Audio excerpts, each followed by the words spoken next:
Welcome to The Future is Female Powerlifting, a show where women of all strengths can explore the world of female powerlifting.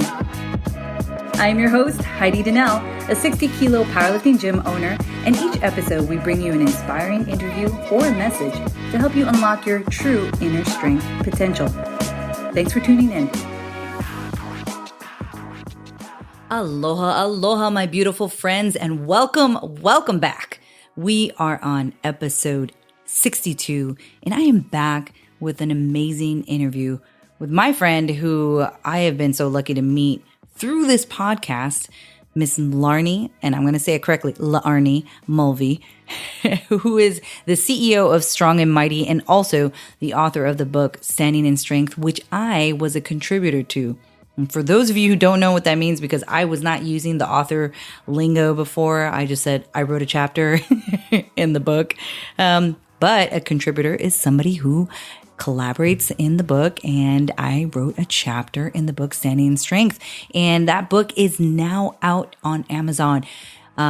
We really go into what the book is about, Larnie, and how she grew up as a young Filipino American, as an immigrant first, and then became an American, and her story of how she was able to find her own path and how long it took for her to find that. And it's an amazing story. Larnie has a super awesome energy about her. She's relentlessly positive, and it just reminds me again why I love this podcast, because I get to connect with women like you who I hope I'm deep in your ears right now and you are listening. And speaking of which, I want to thank you for leaving a review, telling people about the show, taking screenshots and posting it on your IG and allowing me to share that, because that is how this show grows. And I will continue to offer wonderful interviews from people who are going to affect you and are going to give you a little bit of their story. And hopefully it's something you enjoy. And I want to thank Miss Jen Bingo, who I speak with on Instagram. This is somebody we've met through the podcast, and she and I occasionally talk back and forth on Instagram, and she left a review on Apple Podcasts. And if you have a minute today, I would love for you to leave a review and let me know how you like the show. And she said, "Forever newbie, been listening to as a newbie powerlifter, and love all the people I've had a chance to quote unquote get to know through Heidi's interviews. Keep them coming." And I will, Jen, keep them coming. This podcast is brought to you by my gym, Core Strength and Performance in Huntsville, Alabama, where we live through strength. And if you are interested in training, if you are sitting there and thinking like, you know what, Heidi, I do want to powerlift. I've been thinking about it. Or maybe you're a couple years deep and you need a little bit more guidance. You know, it's funny. I didn't have my first coach until almost 5 years into powerlifting. And I didn't have my first bodybuilding coach till like 3 or 4 years in. So I went solo a long time. And I'll tell you right now, once I went coach, made a huge difference, because I didn't really have to think about what I had to do.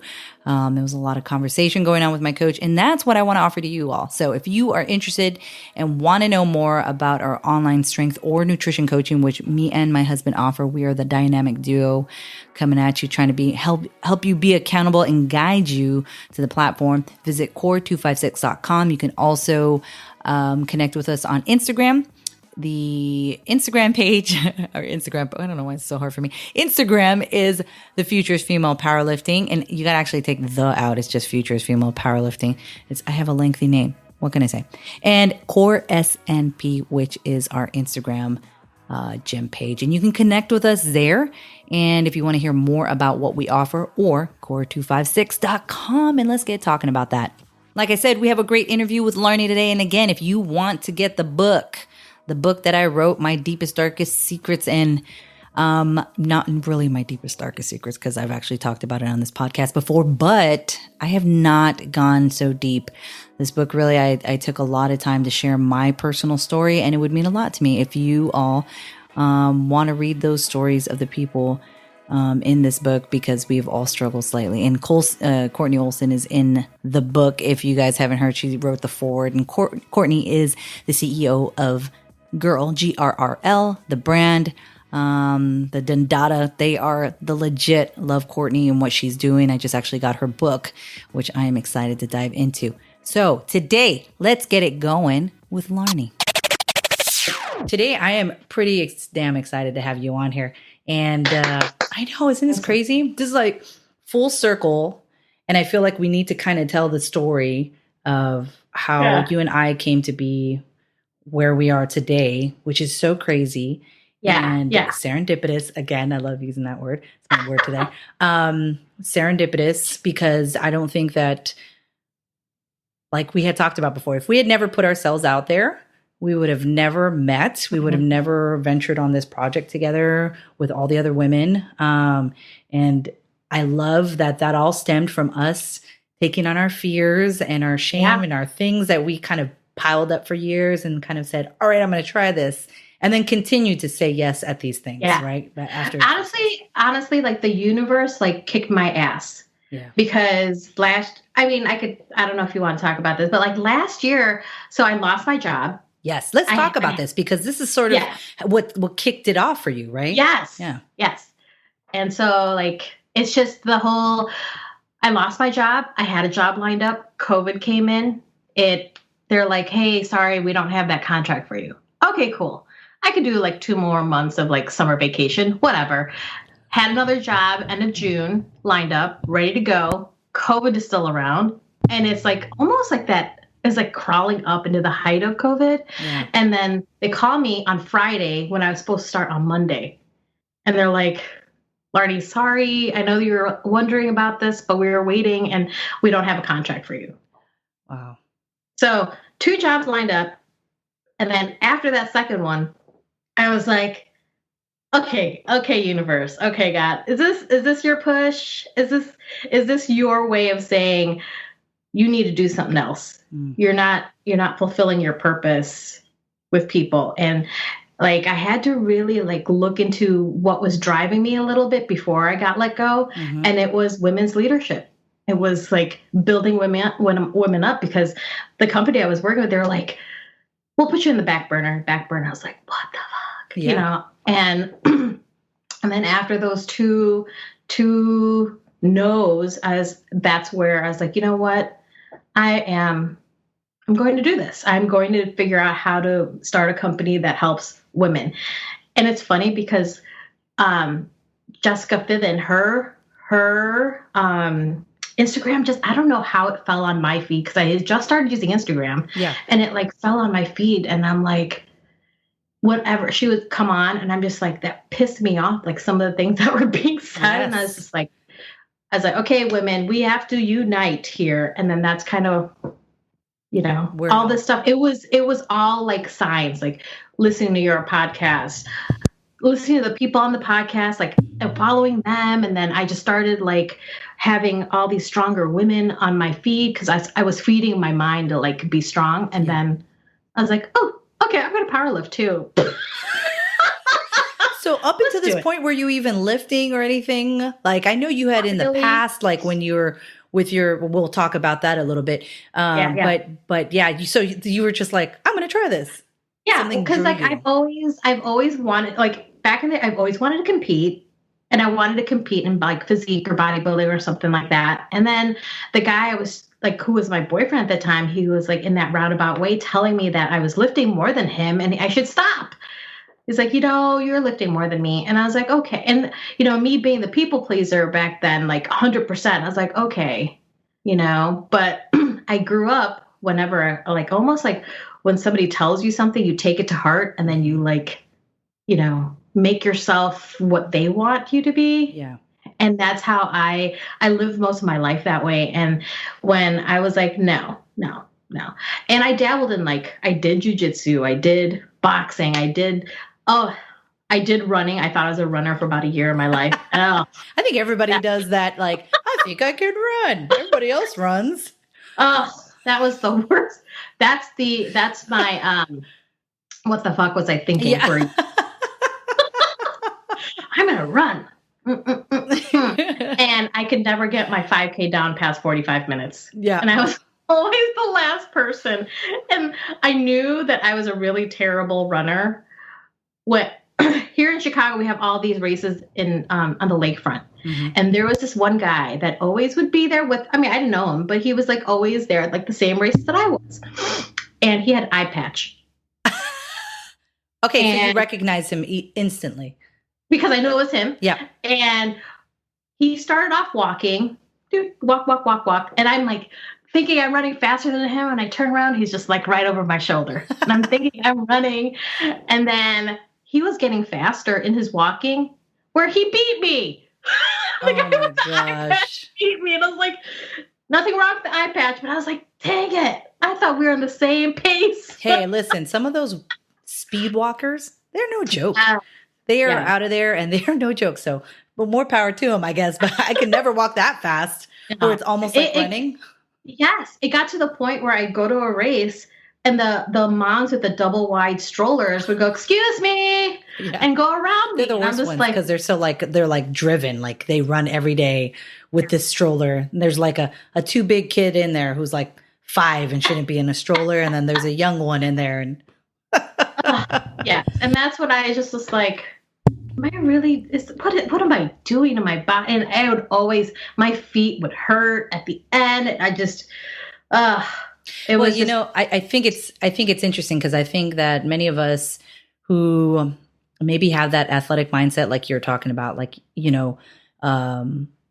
we grow up wanting to compete as an adult or, engage in some sort of competition and search for something that fits for us. And you, just like me, found powerlifting as something that we totally never would have thought of as something we would do in a competitive nature. And it seems like that resonates a lot with women right now because there's a low barrier to entry. Anybody can do it. They can just try these lifts on their own, and it's something very empowering about it.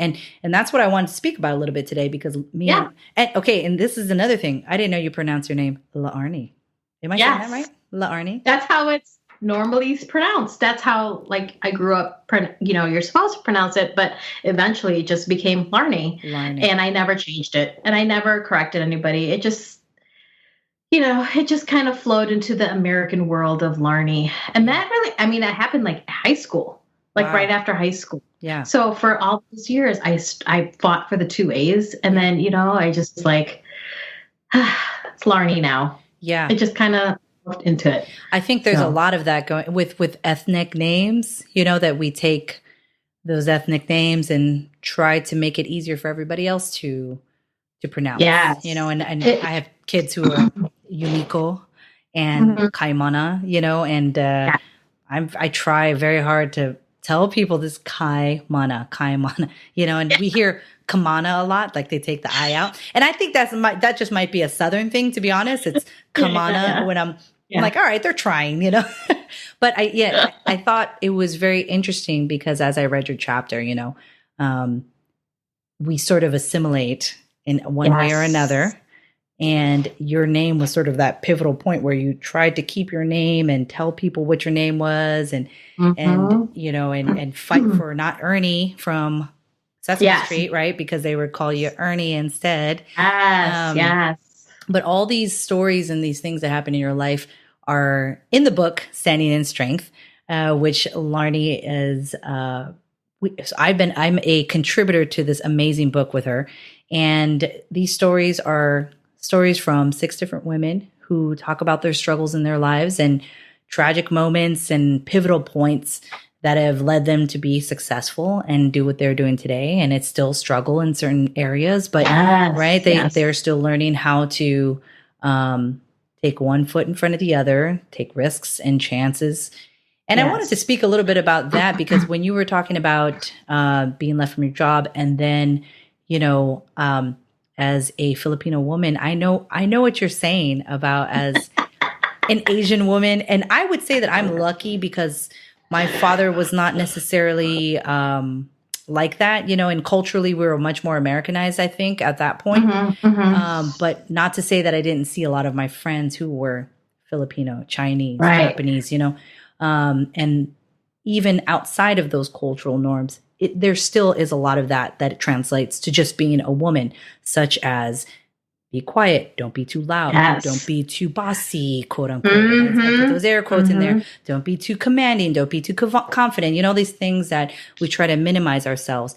And maybe you could speak a little bit more about how that was for you growing up as a young Filipino American who, you know, was an immigrant. Yeah. Right. Yes. And how did you sort of maneuver that and then kind of come into where you are today? So a lot of my, I don't even know if it's a challenge. I think it was more like experiences through life. Coming from the Philippines to the US, I came here when I was 5 years old. And that's still part of a kid's life where you're absorbing everything and learning everything. So I come to the US. I come from the Philippines where I barely wore shoes. I hated wearing shoes. I hate wearing shoes now, but I do it because I have to. And the first thing, my grandparents came pick me up, and like we got to their house, and the first thing like my grandmother gave me was like a pair of shoes, and they were Velcro light blue shoes. I still remember them clearly. And when I put them, I remember looking at them going, what the hell are these? I was like, so I put them on my feet, and you know how you put those little booties on dogs and they kind of walk around all wonky and stuff? That's how I felt. And it was like that first time where I felt I was doing things that I didn't want to do because I had to do them. And growing up that way of really not really growing up in my Filipino culture as much because I was so young, but now taking what I knew from the Philippines and plopping it into the US, but I can't go outside the way I did in the Philippines. Yeah. I can't really, it's a different world. I can't go outside without supervision. I can't really even go in the backyard without supervision. Yeah. It was very, very protective. And, that's every family is protective over their young kids. And I knew from when I was young that I wanted to be an athlete, some kind of athlete. And that wasn't talked about in my family. Yeah. Athleticism wasn't really talked about in my family. The main thing was education. Make sure you become a doctor. Make sure you become a nurse. And a nurse, I'm like, like that stereotype that Filipino women fall into, being a nurse. And I didn't want to do that. And I rebelled a lot, and coming, like, not knowing what my identity was, it wasn't built up as clear as maybe certain people. It was like, Filipinos, we're hard workers. We do what we need to do. And sometimes you have to find out on your own. It's like that sink or swim kind of moment. Yeah. And I didn't grow up seeing athletes, women, especially women athletes. I mean, I saw like the men athletes, but I didn't see really women athletes. I didn't see any of that, anyone that I wanted to emulate. Right. And what I saw most was like, what did I see on TV that I didn't look like people on TV? Yeah. Like my family dynamic didn't look like the family dynamic on these TV shows. And I'm like, why can't I talk to my parents like, I could just go up to them and be like, Mom, Dad, I'm going to be 16. Can I go on a date? Oh, yeah, sure. No, my family. No. You probably can't even say that. No, it was just assumed you don't date. Correct. Until you're older.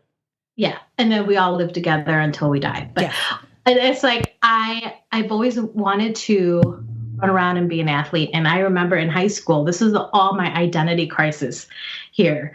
I mean, if I could show you pictures of what I looked like throughout my high school years, oh my gosh, you would see the transition of being like the nerdy, young girl to the punk rock goth chick to the DJ's girlfriend, and then the label baby who wore like the flipped up collars and But it was like that identity crisis. Like I wasn't taught to build my identity. It was almost like assumed that you're Filipino, you're going to be,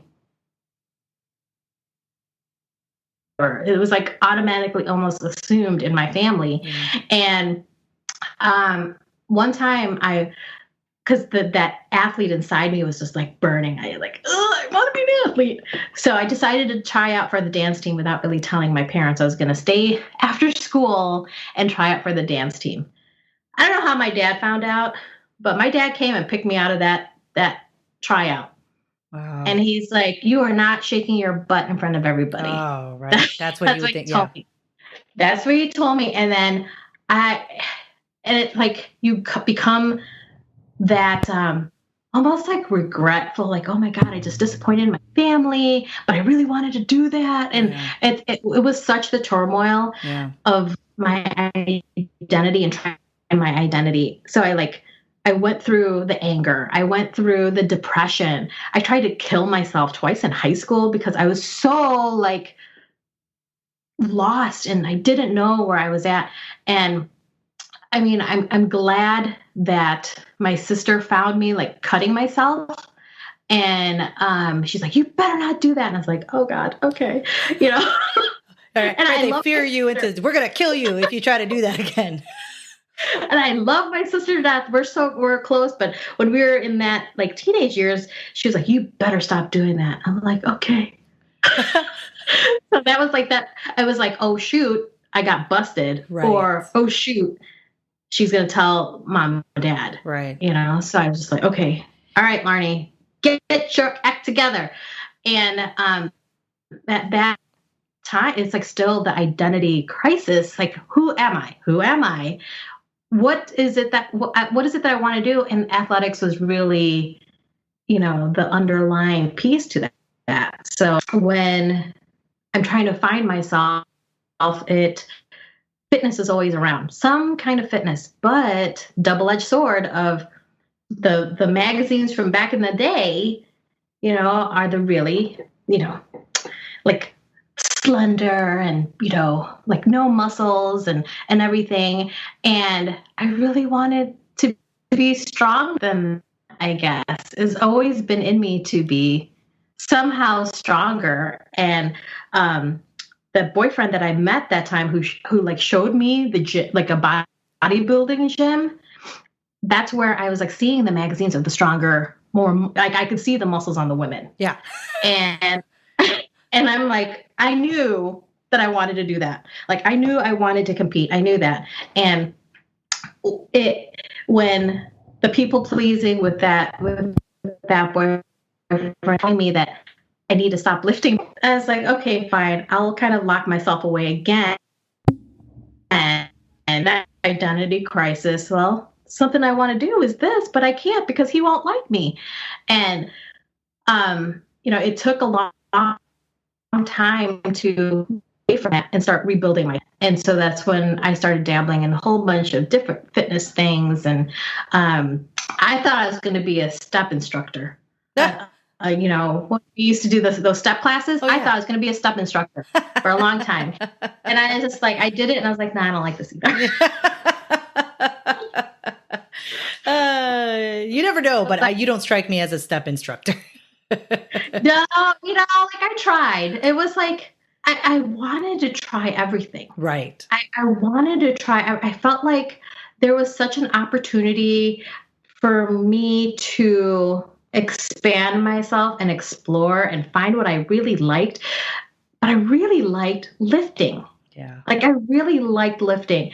I don't know what it was about. I really, back in the day, I really don't know what it was about, like not touching the 10-pound weights. Like I wanted to touch like 30.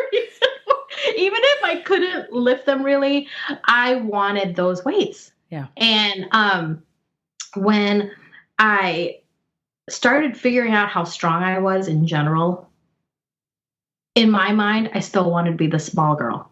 Right, because we still don't want to make waves, don't want to be too big. I mean, I think that's something that's very hard. I still struggle with that.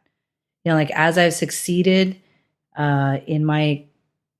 I guess in this area, parts of me still want to be like, don't seem like you're showing off, like don't be too proud sounding, don't make a big fuss about things, because inside I still do not want to be perceived as somebody who is egotistical or look at her trying to be all big or, all these things that I don't think my parents ever told me anything like that. It's just something that I've in my mind have developed over the years, probably just from different experiences that I've felt throughout my life, right? That have led me to think doing this might lead to other people thinking that you're too good for them, or that, like we jokingly say when we go to a party, people are always like, oh, I usually don't eat like this. Or the other day I had a guy come check out our crawl space and he says, oh, don't look at the way I lifted that door, as if I'm judging the way he lifts the door. Like I don't care what you eat, because if you noticed, I also have a hot dog on my plate and a piece of birthday cake with a little bit of ice cream, so don't judge me. I'm not judging you, but I think it's sometimes those sort of experiences and in one way or another have led me to think like, all right, I also need to shrink myself. Don't push too much. Don't ask for too much, and I feel like that is something that I battle with a lot. And I think a lot of women do. And powerlifting is a way that we can stretch ourselves and we can challenge ourselves and feel proud of the weights that we've lifted. And so I love that, you talk about how that transition came to you, because you just decided to one day just enter a meet, right? Yeah. I mean, for a long time I was teaching myself. I was subconsciously getting programmed to be smaller, because the people in my environment told me that, Larnie, you're not good enough. Yeah. You're not good enough to be a supervisor. You're not good enough to, compete in a bodybuilding competition or anything like that. And that's because you like food too much. It was like I didn't have the discipline for that, so I never pursued it. But when it came to powerlifting, right before, almost the year before I got let go from my job, I started powerlifting, and powerlifting gave me more confidence in myself. Yeah. It's because I was challenging my capabilities and my abilities. Yeah. I had my first coach, love her to death. And she's like, Larnie, that is too easy. Put more weight on. I was like, no, I can't, and it was like I was so talking myself out of it. She's like, you know what, we're gonna do, just try it. Yeah. And then boom, I did it. It was like that. I was questioning my ability instead of testing my capability. Right. Ugh. Yep. And when my ability and my capability kind of meshed together, it was like, oh, okay, you're right. It wasn't that. Yeah. You're right. I think I see that a lot, with people that I train, because I know what, a real grind looks like, or a struggle. And it might look a little different from person to person, but for the most part, you can tell when something looks like it's a freaking 8 or a 9, okay. And you're supposed to be at an 8 and that looked like a 3. Yeah. Not even there yet. Not even close, And I think a lot of people who don't know, or I have no idea. And then there are some people that I've trained that are like, I don't know, should I do more? And there's almost a fear in it a little bit, or, I don't know, is that, but what are you afraid of? What's the fear behind it? That's something to think about, because everybody's going to be a little different in what they're fearing. Right. And then it's, my coach now, he'll say, the bar will tell you the truth. Either you can do it or you can't. There's no really in between. Even if you pick it up an inch or so, you can do it. It just didn't go all the way up. Yeah. So I just think that when it comes to us talking ourselves out of what we can do, we struggle with that. Yeah. And we are so much stronger than we think we are. Yes. And we are so much more capable than we think we are. And we're so much braver than we think we are. And that's where I want to help, I want to help everybody come into where I'm at now. They don't have to be power lifters, but it's like, I want them to know that they are talking themselves out of their greatness. Yeah. I was at the hair salon. This kind of brought up almost like the purpose of this book a little bit. I was at the hair salon. I had my foils in my hair, covering up my gray hairs, and I was talking to my hairdresser about how women talk themselves out of applying for jobs, and they shouldn't, because I read a study that if a job is open, a man would apply. Even if he knows he doesn't have the qualifications, he'll just apply. Yeah. But women will go, maybe I need 2 more years of training and then I'll apply. Interesting. Well, and then we talk ourselves out of it, but we're really like, we're just not letting ourselves just go even out try there. It. Yeah, you're not even putting yourself out there. Yeah. And so this lady was in there, and of course, I was talking loud because the hair dryers were on, whatever. And she heard me, and she's like, "Thank you for saying that. I really needed to hear that." Huh. And she's like, "Oh, I should pay you to come and talk to me every morning." I go, "Girl, salon sessions are free." And we were just, like, she was just like thanking me. And I feel like that was another sign from the universe to like write this book. Yeah. To get as many strong women together as possible to build a community for women who need to hear something like that. Yeah. And that I needed that when I was younger. Yeah. I didn't have that. Yeah. I didn't have that encouragement. I love my parents. I love my family. It just wasn't, it was like there was another side of me that I needed to build away from my family. Yeah. And this person now that I'm building is the person that I wanted to see when I was little. Yeah. The strong, you could call me loud or whatever. You're hardly loud. Listen. Okay. I know loud. You ain't loud. I would say you're normal. I'm normal. And I'm like, this is like, I want young girls, even other women, I want them to know that you can laugh out loud. You can be loud if you are loud. You can. And you can enjoy yourself. You can love yourself. And really, it like comes down to who you are. And it took me a long time to understand who I was because I was living for years. I'm going to be 45 this year. It took me almost 20, 30 years to figure out that I need to live for myself and respect my culture. Yeah. And that's really like that balance, because the more I live for other people's standards, the more I try to beat other people's standards and people please, the more miserable I was. And I don't want to end up again in that space, that negative space that I was 2 times in my life. Yeah. And I, like I say, this time of my life, I am living the happiest I am because I am living who I want to be. Yeah. And we were talking about like taking space and stuff, and everyone like this year is like, oh, we're going to diet and get smaller. Like, and I love that. If you're being healthy, great. But here I am, like, I want to see how big I can get. I want to see if I could fit in a door frame. Yeah. Can I walk sideways through the door? And it's like, that's kind of where I feel about myself. And,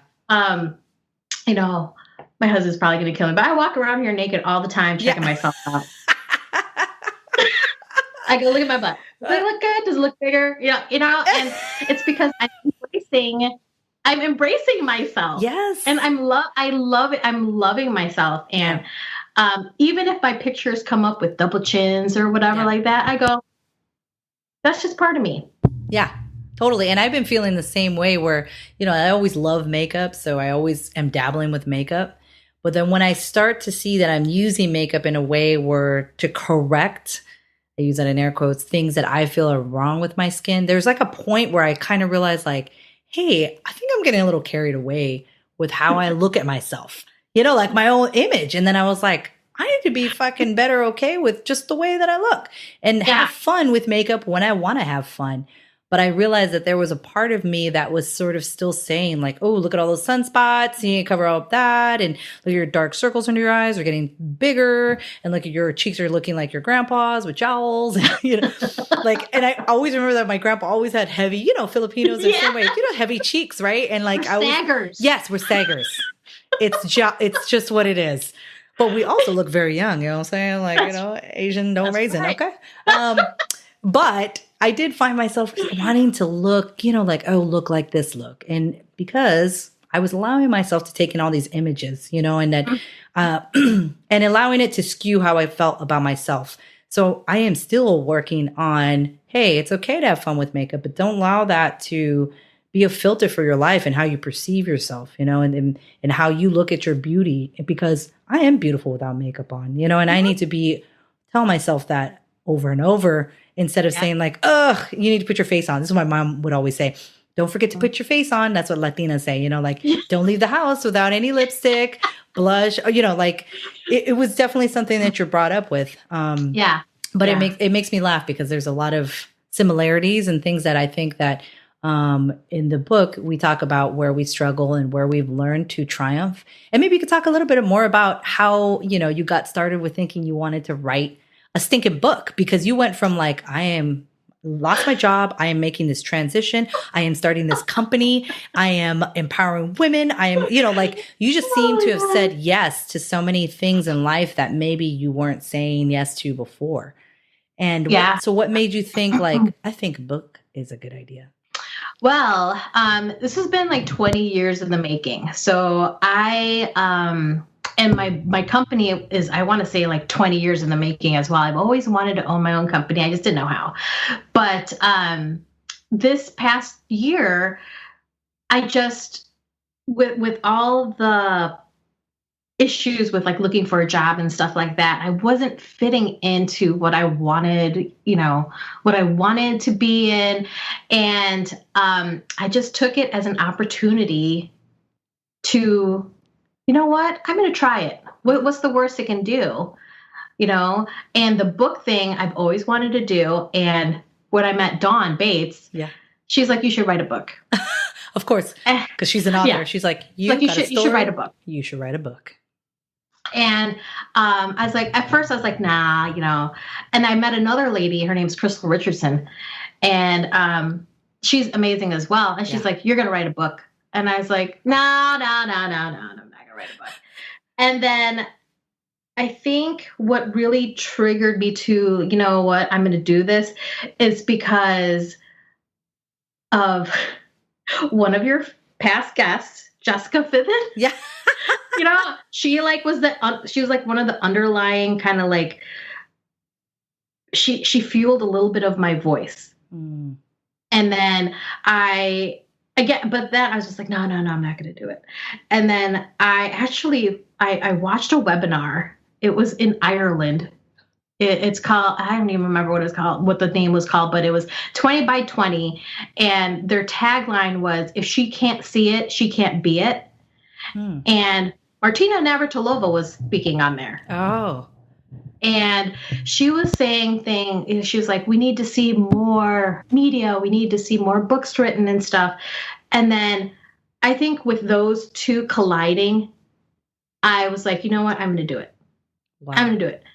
And honestly, like, I've told you how I kind of like semi-stalked your podcast and stuff, and your guests. And like, again, a part of that is you fueling your podcast fueling my interest in the stronger woman. Right. Like when I was Googling things to listen to, strong women podcasts, yours came up, and so when I binge listened your podcast for the first 5 episodes, and it was like all these things came into a bucket to like talk to me. Yeah. Say, you should write a book, Larnie. You want to bring all these women together, and you want other people to see that there are they're not alone, and that there are communities out there, the powerlifting community. It was all like the same message of bringing people together. And that book, it was just like, it came up and pretty much like woke me up at 2:30 in the morning and was like, you're going to commit to writing this book. Wow. And I was like, Dawn, I'm going to write this book. And she's like, I knew it. and then that's how it came about. And it's like I wanted to have all these women come on as a contributor. And I'm so glad that you came on to say yes to it, because first of all, I really wanted you to contribute to it anyway. But like, I felt like you were an influence to me. Yeah. Your show is an influence to me, and your guests have been an influence to me to be stronger than I am. Yeah.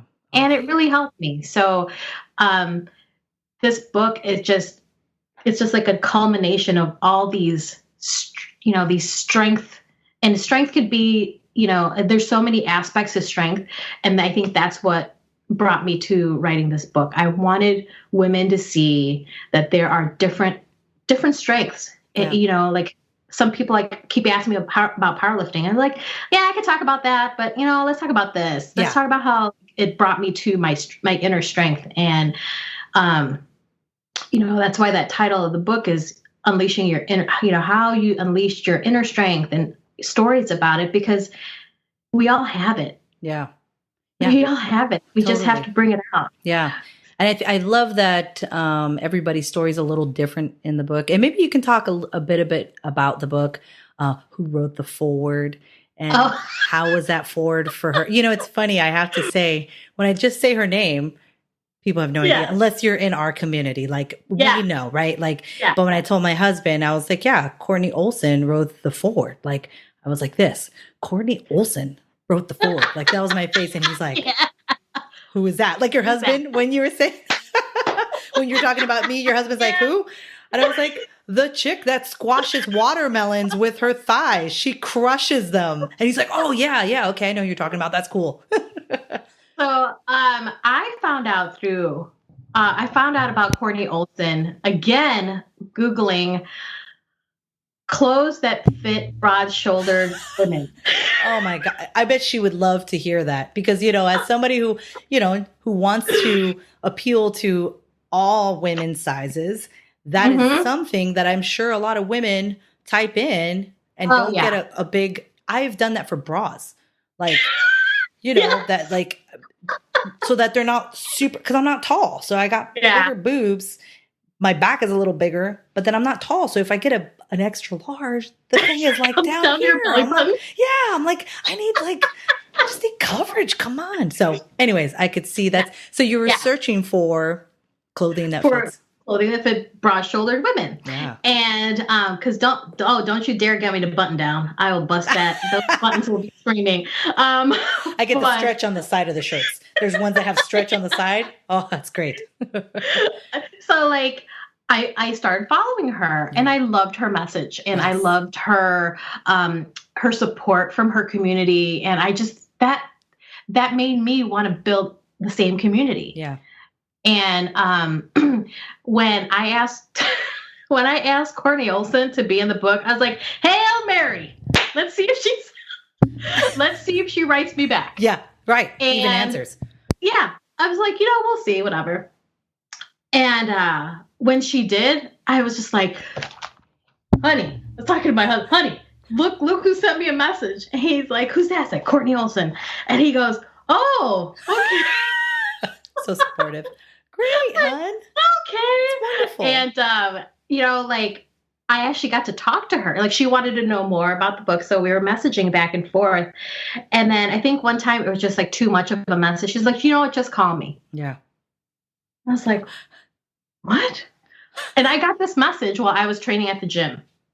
So I'm telling my coach, I go, "Oh, my God, guess who I get to talk to tonight?" My coach is like, "Who?" I said, "Courtney Olson." And he goes, "No way." I was like, "Yeah." And I'm so nervous. So I need to hurry up and finish the set so I can go home. Yeah. And it was just like those kinds of things. Like I to have her write the foreword, and to even have her acknowledge the fact that I I was getting this group of women together, and she thought it was cool. Like, it was very, very humbling, but also I was like, this is cool. Like, I've always wanted to be part of a strong woman community. And it started with this, and now it transferred to Courtney, and it's really, I don't know, it's brought me to such like a high where I feel like I'm actually living my purpose. Yes. And helping these women, helping people in general is like, part of my purpose. Yeah. And so, for her to take part and write the foreword, And her forward was holy crap. Kicks you in the ass right off the bat. Yes. And if you guys don't know anything about Courtney and her story, it is amazing. I mean, she has come from, and she's very open about where she has struggled in her life and how she's came to where she is now. But it's destructive. I mean, she became an addict at a young age, and now she has this amazing company called Girl. Yeah.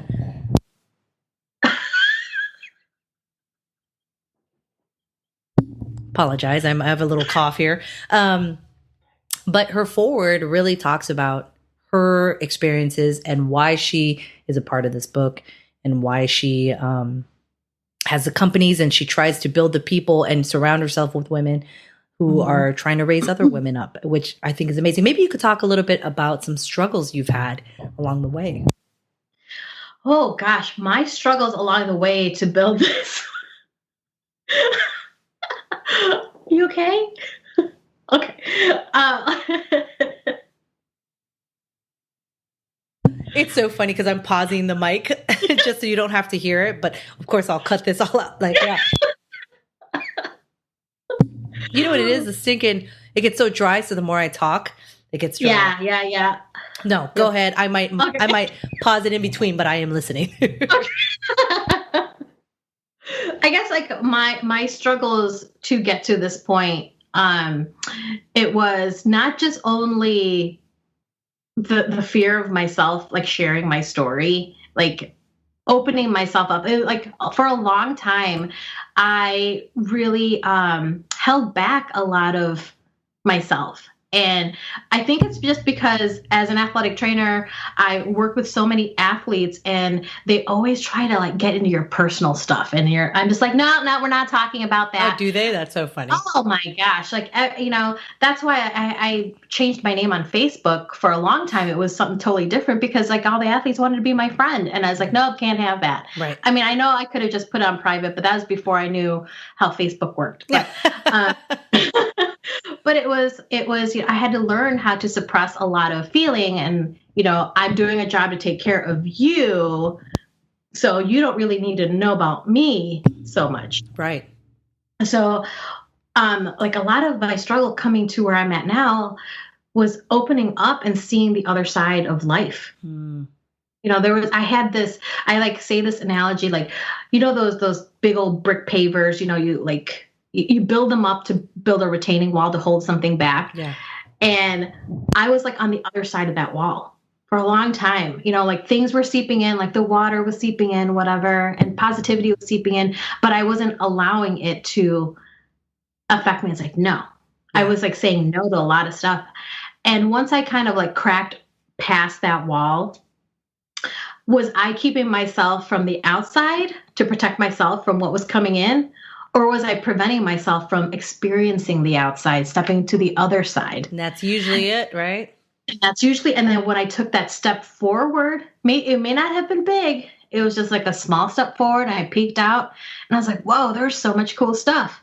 And then take another step, and I'm going to try that, and another step. It was like that moving forward moment of breaking away from my own self-limiting belief. Yeah.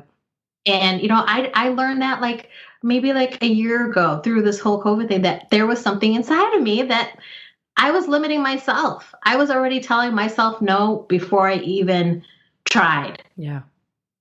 And that's how it's powerlifting for me. It was like, I was telling myself no, even before I tried. And it's like, why am I doing this to myself? And it's like when I finally tried powerlifting, oh my God, look at all the joy that came in. It just took that moment of trying to understand what brings me joy. Yeah.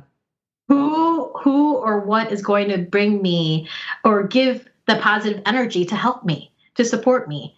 And, there were a lot of relationships that had to go onto the wayside because it was not like the positive energy that I needed.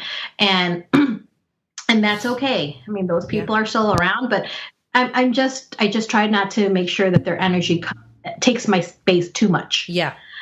And so I have to compound my energy with like the positive energy from not only myself, but from the people around me. Yeah.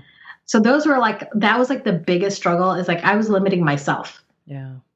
And once I opened up the floodgates, shoot, I was just talking about, oh, I've been through that. Oh, wait a minute, I've been through that too. Yeah. And let me tell you how I got past, it was like that helped me connect with more people, because I knew I wasn't alone and they knew that they weren't alone. So it was really just building each other up and holding each other up. Yeah, for sure. I think that there is so much people connect with when you're, talking about struggles, and they can hear. And that's, the reason why I said to be in a part of the book, because I had shared so much in the book that I've never really talked about in such detail. And I think that, I had told you it was so cathartic for me.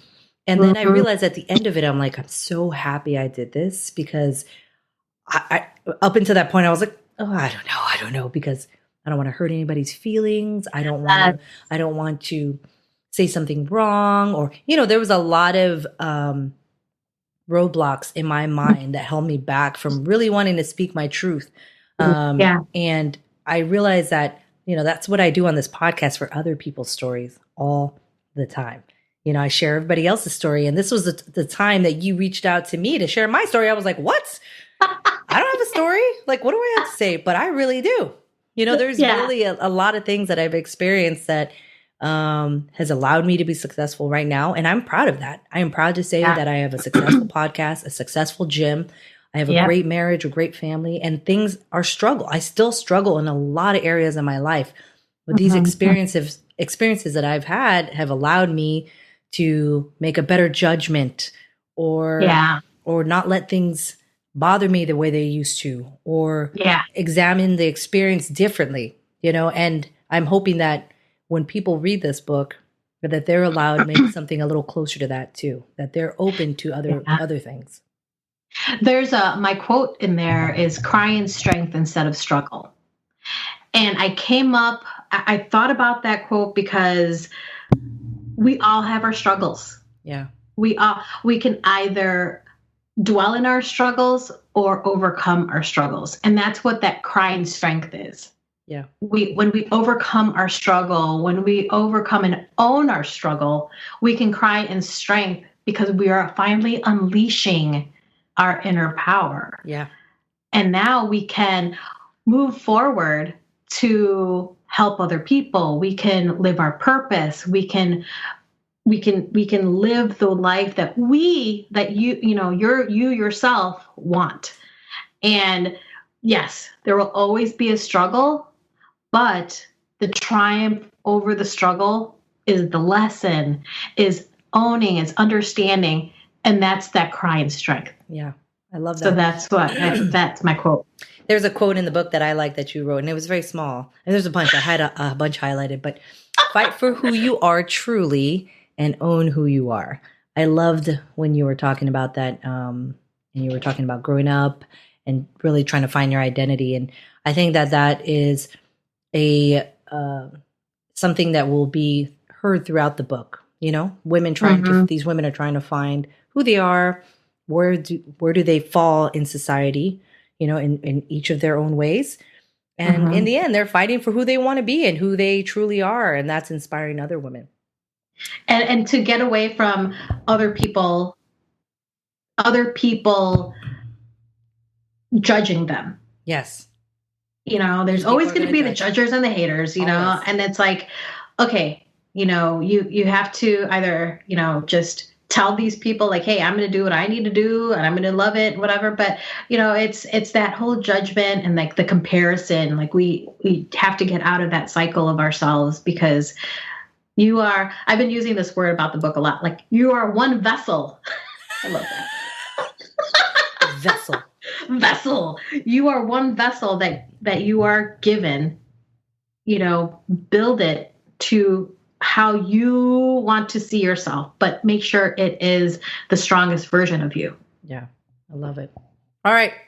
So this is the part of the show where I ask my guests, what the hell is wrong with you people? What the fuck were you thinking?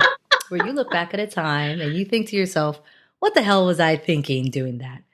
Could be in powerlifting, could be in life, could be anything. No. I can tell you that when I thought I was a runner, for a year I thought I was a runner. I was like, you know what? I'm going to start running. I'm going to do all these Spartan races. I'm going to do all this. I had this card, and it had like a 5K, 10K, blah, blah, blah. And it listed all these awesome races. And I was like, you know what? I'm going to run every single one of those. Oh my gosh. And I got to the marathon part. And for some reason, I thought running 5Ks were going to be enough to run a marathon. My 45-minute 5Ks, I thought that was going to be enough to run the Little Rock, Arkansas Marathon. Oh, wow. Which is, I didn't know that they like labeled marathons like, oh, this is going to be like a easy level or whatever. I didn't know this was one of the hardest ones. Oh, I didn't know that either. Oh, I'm sorry. Yeah. And I only wanted to run it because the medal you get was like the size of a plate. Oh, that's cool. And it was cool. I was like, ooh.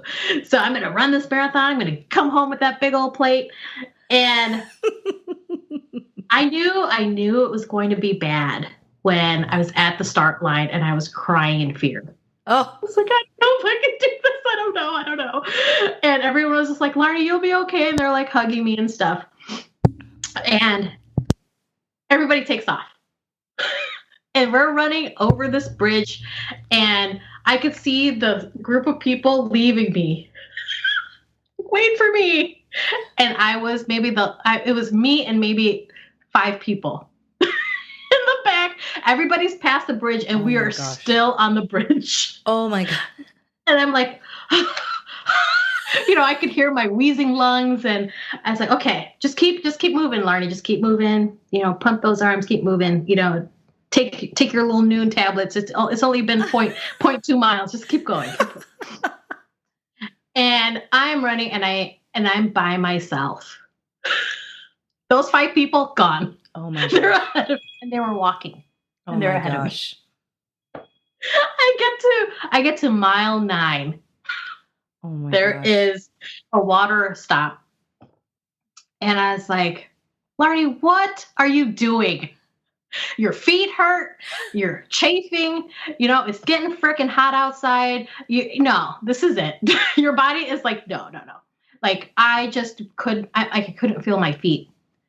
So wait, up until this point, you didn't even like do training towards a marathon? You were just running a bunch of like 5. Yeah, I didn't do any. I was like, no, 5Ks every weekend. I'll be fine in the marathon. That's hilarious. So I'm like out there, mile 9. I made it to mile 9. I was like, okay, this might be it, Larnie. This is it. It was like, oh my God, you this is the time where you might be carted off in the medical. And I was like, I sit there at the water station, and they ask me, they're like, are you okay? I go, no.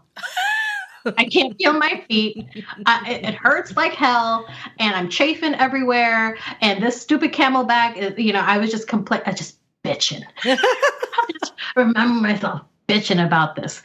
And the medical cart comes, and I hop on, and I'm like so pissed off that I'm crying. Oh yeah. And I call my husband, who can wake up on one day and go, I'm going to run the marathon. I'm going to run the Chicago Marathon today in the time. I hate that. Yeah. So I call him. He's running. He's like, well, I could turn around. I'm at mile 13 already. He's already at the halfway point, and I'm just like at mile 9. And he's like, I'm going to turn around and come get you. I'm like, no, just finish. I'll be in the medical tent. And the cart takes me off, and I'm still so pissed off. I'm like crying. Yeah. And I get to the medical tent, and they're like, how are you feeling? And I'm just like, I feel like shit. And this is, I can't, I just like complaining to myself. Yeah. And the guy that was there, he was trying to stretch my feet out. Like, what are you doing, man? And he like stretched my calf out, and I like pretty much like kicked him a little bit. Like, get off my feet. You're like, doesn't feel good. It doesn't. And he's like, okay, just relax here, And so while everybody is running, I'm in the air-conditioned medical tent. And after that, you didn't run anymore. I knew that running was not for me unless I was being chased by zombies. And even then, they'd probably catch up to me and eat me. But I would do my best to run half a mile to get away from them. Never again. I am not a marathon runner. I am 230 pounds of not running. Yeah. No, thank you. Listen, I think most powerlifters are not runners. That's why we gravitate towards lifting heavy. It's like, I used to like to run fast. So I'll run from like, a 500 yard is probably the most I'll do. But, we used to do like the 100-yard dash and stuff like that in high school. I was like, I'm cool with that. After one round around the thing, I'm like, yeah, that sounds fun. Yeah. I have to say, that's a pretty awful, what the hell was I thinking? Doing a bunch of 5Ks and then your husband not even being like, hey, maybe you should like run a little bit more, and have like a plan or something in line. Yeah, I really thought that, if I ran a 5K, I used to run 5Ks every Saturday and Sunday with my husband. And he would be finished after like 20 minutes. And here I am 45 minutes later, my eye patch guy beating me and, the double wide strollers like going around me. And I'm just like, what? They used to always kill me, the double wide strollers when I was in Hawaii. There was always one lady that was just like, and she would yell, like, because she was going so fast, she would yell ahead of time, like, hey, coming through. It's like, I ain't slowing down, is what she's pretty much telling me. Yeah. Like, I'm not slowing down, so get out of the way. I got a baby. Well, the ones with the little dingy bell. Ding, ding. Oh, they have bells? Yeah, they put them on their strollers to, like, tell me that, get out the way. To let me know, I'm coming through. And I'm just like, okay. Oh, my gosh. I didn't know that. That's hilarious. Oh, yeah. I would probably be mad. I'd be like, what do I look like? It is just, I would only run fast at the close to the finish line so I could get my photo up. And be like, yeah. And then I'd be like, oh, Larnie, this has been wonderful. I am so happy I got you on the podcast. I'm so happy that we could share your story and that hopefully some people who are listening here today, you can buy the book on Amazon, search Standing in Strength, and you can finally get the paperback. Get the paperback. We got it. I know it was a little delay on the paperback, but it's out there and people are buying it. And you can also purchase the Kindle or e-version, the ebook, if you type in Standing in Strength, and it'll have it there. And I think it's still discounted. So if you get it now, it's $2.99 instead of $9.99. So get it now, read our stories, tell us what you think, reach out to me and Larnie. I thank you so much for being on the show. And thank you for this opportunity for me to be in your book. So serendipitous. Thank you for having me. This has been on my, I'm going to be on her podcast one of these days. And it finally came through. Yeah, so I'm just so grateful to have met you and, have you become one of my friends and just be part of my life and this whole journey with me. So thank you as well.